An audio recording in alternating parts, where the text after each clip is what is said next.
Taliban does not have air power. The Afghan Air Force will. So that is going to be the difference. That's going to turn the tables and hopefully bring the Taliban to reconciliation.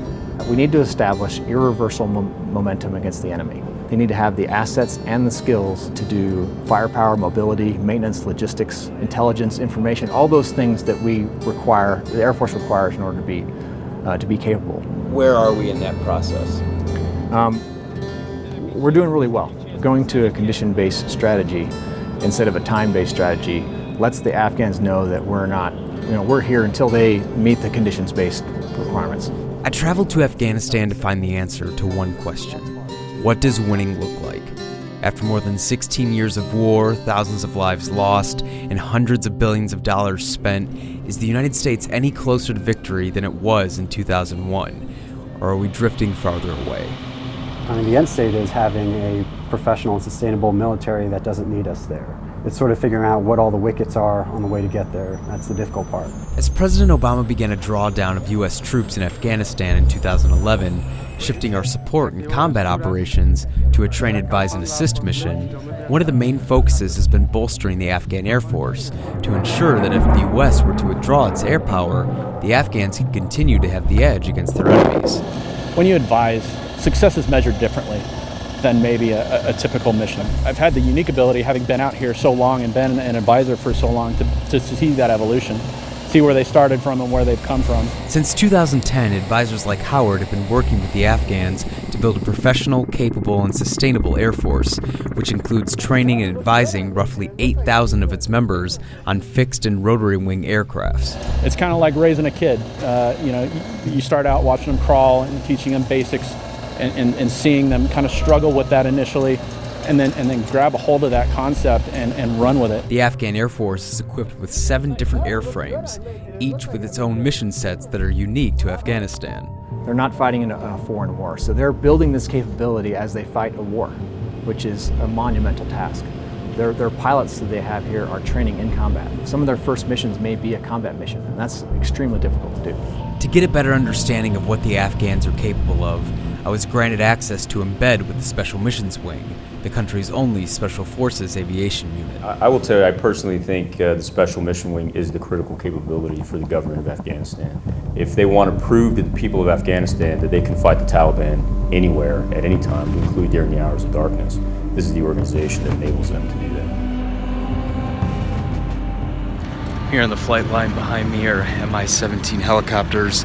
These are part of the Special Mission Wing of the Afghan Air Force. And we're going to be going up in one of these today to see their capabilities and what the Special Missions Wing is capable of. Developed as Afghanistan's ace counterterrorism aviation unit, the Special Missions Wing air crews operate 2 airframes. The PC-12, a Swiss turboprop plane used primarily to gather intelligence, surveillance, and reconnaissance, and a fleet of decaying Russian Mi-17s that have managed to hold up in the country's harsh conditions.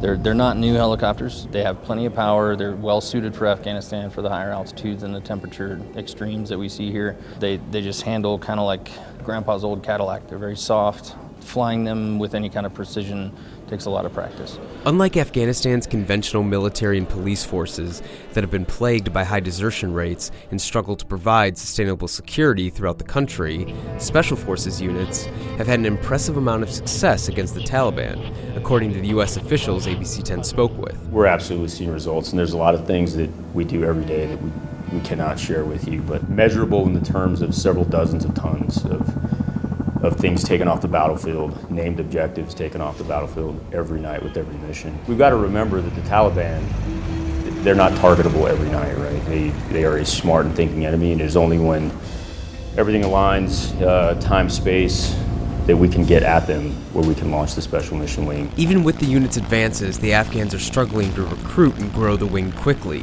meaning a swift withdrawal of U.S. air support is unlikely to happen anytime soon.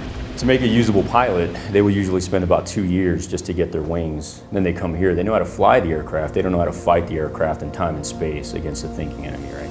That in and of itself will take several more years. During multiple interviews with members of the Afghan Air Force, one thing was clear. There's no rush to see the Americans leave and take their air power with them. Right now, it's very good that we have our US with us, to every missions. We are so young country and we started new things right now. So since we are new, we need more coalition and more them to help us. What would you say to Afghans who are contemplating joining the Air Force? Our Air Force have lots of opportunities down the roads. If they come and ask us, there's many ways to build themselves. So it's a big opportunity for one that doesn't have any career. I fight for not my own children, I fight for my whole country's children. I hope that when they are joining the Air Force, we have a better Air Force that they don't suffer a lot like us. I hope one day we have more training, less missions.